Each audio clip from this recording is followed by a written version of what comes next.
આપણા વડોદરામાં જાણીતા ધારાશાસ્ત્રી શૈલેષ અમીને દુબઈથી નાગરિકોની સુરક્ષા વ્યવસ્થા માટે દુબઈ સરકાર દ્વારા જાહેર કરાયેલા માર્ગદર્શિકા અંગે કરેલી વ્યવસ્થાનો લાઈવ વિડીયો અભિપ્રાય ન્યૂઝના દર્શકો માટે પ્રસ્તુત છે।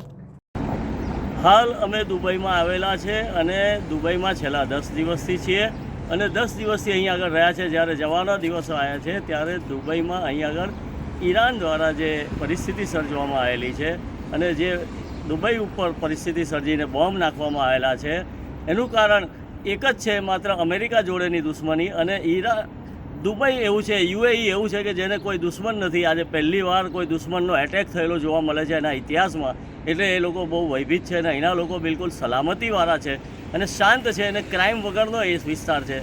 તો આ ક્રાઇમ વગરના વિસ્તારમાં પણ જ્યારે આવી રીતે આ ધડાકા થતા હોય તો ખૂબ ભયભીત છે।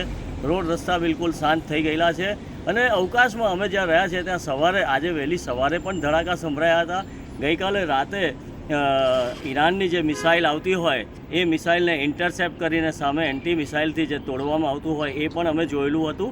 અને હાલ પરિસ્થિતિ એવી છે કે દુબઈના એરપોર્ટ તમામ બંધ થઈ ગયેલા છે, ફ્લાઇટો બધી રદ થઈ ગઈ છે, બધા ઘરમાં ને ઘરમાં જ છે અને ભારત સરકારની કોઈ મદદ થાય અને બધા અહીંયા આગળ જે ફસાયેલા યાત્રીઓ છે, પર્યટકો છે, જેમને અત્યારે રહેવાની વ્યવસ્થા બીજી પણ કોઈ નથી, તો જલ્દીમાં લાવી શકાય એવી પ્રયાસો થાય એવી લોકોની ઈચ્છા છે અને જલ્દીમાં જલ્દી શાંતિ સર્જાય। અને યુઆઈના લોકોને તો ખાસ એવું છે કે આવું એમને કોઈ દિવસ જોયું નથી, તો આ ખૂબ ભયાનક સ્થિતિ છે અને આવી પરિસ્થિતિ ફરી ના સર્જાય એવી ઈચ્છા રાખે છે।